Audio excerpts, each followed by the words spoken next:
अजय और विनय गुड़गांव की एक मल्टीनेशनल कंपनी में काम करते थे और वीकेंड मनाने के लिए शहर से दूर निकल आए थे। प्रिया के हाथ में कार का स्टीयरिंग था और गाड़ी सुनसान रास्ते पर सरसर दौड़ी चली जा रही थी। कार की खिड़कियों से बाहर झांक रहे उसके दोस्त विनय और अजय की नजरें कैंप फायर के लिए एक शांत और एकांत जगह की तलाश में थी। तभी अजय आवाज लगाता है, रुको रुको, दिख गई, बहुत बढ़िया जगह है। कुछ घने दरख्तों के बीच उन्हें एक अच्छा ठिकाना समझ आया और प्रिया ने कार वहीं रोक दी।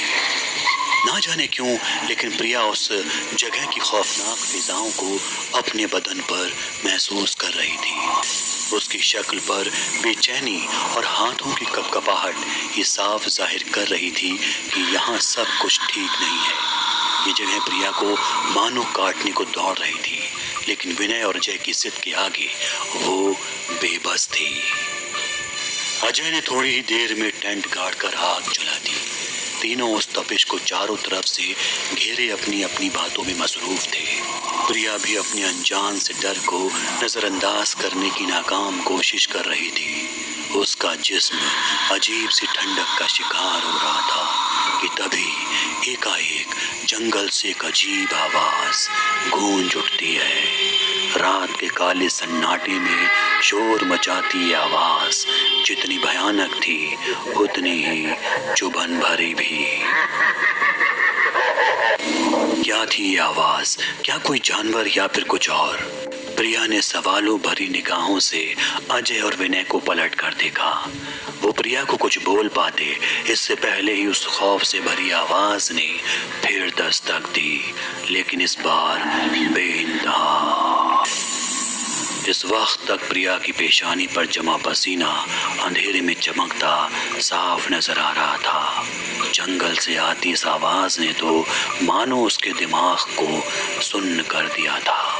दहशत से भरी आवाज धीरे धीरे करीब और करीब आती जा रही थी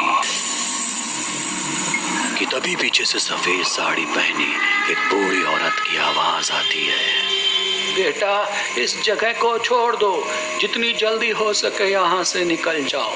ये जगह ठीक नहीं। जगह ठीक नहीं? क्या मजाक है। अगर आप भूत प्रेत की बात कर रही हैं तो मैं आपको बता दूं कि हमसे बड़ा कोई भूत कोई और नहीं है। अजय की बात सुनकर प्रिया कहती है कि हमें इस औरत की बात मान लेनी चाहिए और यहाँ से निकल जाना चाहिए। अरे पागल हो क्या? इतनी मुश्किल से इतनी बढ़िया जगह मिली है, मैं तो नहीं जाने वाला।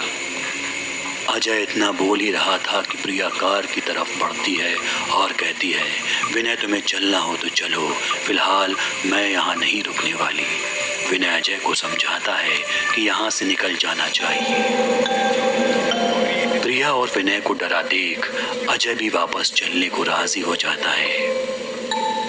तीनों कार में बैठ जाते हैं। सफेद साड़ी वाली बुढ़िया अब भी वहीं खड़ी थी।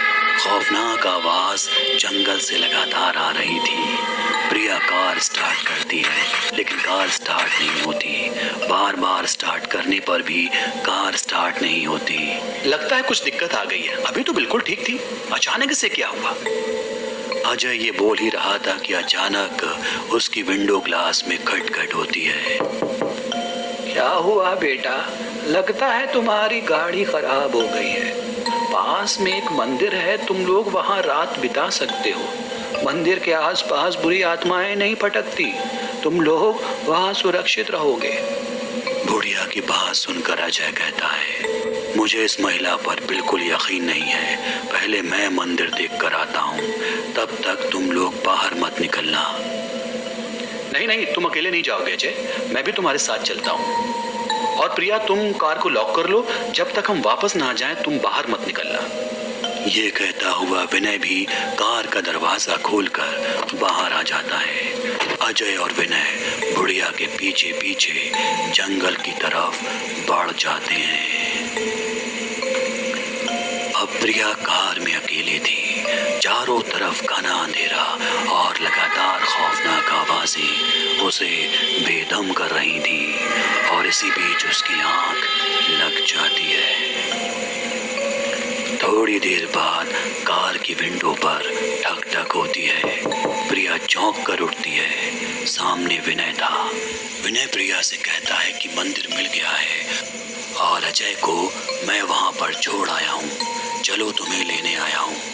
प्रिया कार से बाहर निकलकर विनय के साथ चल देती है। घने जंगल की तरफ बढ़ता प्रिया का हर कदम लड़खड़ा रहा था। सीने से बाहर आ रही बेचैन सांसें प्रिया की लबों को कपा रही थी। सबसे खौफनाक था उस रास्ते पर बिखरी पड़ी सूखी झाड़ियों की आवाजें, जिन्हें कुचलती हुई प्रिया उस वीरान खामोश रात को खुद एक भयानक शक्ल दे रही थी। तभी उसे दूर एक पेड़ दिखाई देता है जिसमें विनय और अजय के सिर लटक रहे थे। पेड़ के नीचे बिल्कुल सफेद साड़ी में लिपटा औरतों का अधमरा जिस्म झुंड में छाती पीट पीट कर रो रहा था। उनकी आंखों में आंसू तो थे मगर खून के। ये मातम था मौत का, जिसे शायद अपने अंजाम तक पहुंचाने वाला भी औरतों का ये अधमरा जिस्म ही था। रोदन करती औरतें उछल उछल कर पेड़ों के चक्कर काटती, फिर जमीन की मिट्टी को अपनी लंबी लाल जुबान से चाटती और फिर अजय और विनय के धड़ों को कुतरने लगती। प्रिया के मुंह से चीख निकल जाती है। वो पलट कर देखती है, पीछे वही सफेद साड़ी वाली बुढ़िया खड़ी थी जो विनय का रूप धारण करके प्रिया को यहाँ तक लाई थी। वो चिल्लाते हुए वहां से फौरन अपनी गाड़ी की तरफ भागती है। प्रिया की गाड़ी से महज कुछ ही मीटर का उसका फासला मानो मीलों साबित हो रहा था, लेकिन आखिरकार वो गाड़ी तक पहुंच जाती है। दोनों हाथ से स्टीयरिंग थामे प्रिया अपने सीने में लंबी लंबी सांसें खींच रही थी। फिर उसने खुद को संभालते हुए गाड़ी की रफ्तार बढ़ाई। कुछ ही घंटों में इस खौफनाक सफर का खात्मा हुआ और प्रिया अपनी बहन के घर पहुंच गई। ये महज इत्तेफाक ही था या कुछ और, लेकिन प्रिया की बहन का पति भी एक रात उसी जंगल का शिकार हुआ था। प्रिया की मुंह जुबानी जब एक वाकया तफसील से उसकी बहन ने सुना तो उसके भी रोंगटे खड़े हो गए। फिर प्रिया की बहन ने एक ऐसी खौफनाक हकीकत से उसे रूबरू कराया जिसके लिए शायद वो तैयार न थी। दरअसल करीब 20 साल पहले इलाके में कुछ रुदाली हुआ करती थी। जब कभी किसी के घर मौत दस्तक देती, ये औरतें उस अनजान शख्स की मौत पर चंद रुपयों के बदले टूट टूट कर रोया करती। ना तो बहते आंसुओं की परवाह, ना बिखरे बालों को समेटने की कोई फिक्र। बस खबर मिलते ही फर्श पर हाथ पटक पटक कर खूब ऊंची गुनगुनाती आवाज में रोदन करती, हूबहू उसी तरह जिस तरह उस पेड़ के चक्कर काटते हुए उछल उछल कर वो औरतें रो रही थी। फिर एक रात 2 बजे के करीब गांव के सरपंच की मौत पर रोने का बुलावा आया। रात काफी थी, लेकिन बुलावा सरपंच के यहाँ से था, इसलिए जाना जरूरी था। उस्ताद ने बिना सोचे विचारे 8 औरतों को सरपंच के यहाँ रवाना कर दिया। सरपंच की बड़ी सी हवेली का रास्ता उसी सुनसान जंगल से होकर गुजरता था जहां उस दौर में 2 बावड़ियां हुआ करती थी, जिसे रंग बिरंगे फूलों ने चारों तरफ से घेर रखा था। लेकिन उस रात इत्तेफाकन कुछ दरिंदे भी उसी जंगल के बीचों बीच गुजर रहे थे। वो एक ट्रक से थे। आधी रात जब उन्होंने इन 8 रुदालियों को जंगल से गुजरते देखा तो उन पर हवस की हैवानियत हावी हो गई और एक एक कर उन दरिंदों ने उन्हें अपनी दरिंदगी का शिकार बना डाला। काली स्याही से सनी उस रात ने उन 8 रुदालियों के जिस्मो जान को अपने आगोश में हमेशा हमेशा के लिए समा लिया। उस घिनौनी वारदात का इकलौता चश्मदीद ये जंगल उस रात के राज को अपने सीने में गाड़े यूं ही शांत और एकांत खड़ा रहा। अगली सुबह जब खबर आई तो गांव वाले फौरन हरकत में आए और जंगल पहुंचे, जहां घने दरख्तों में उन्हीं 8 रुदालियों की लाशें लटक रही थी।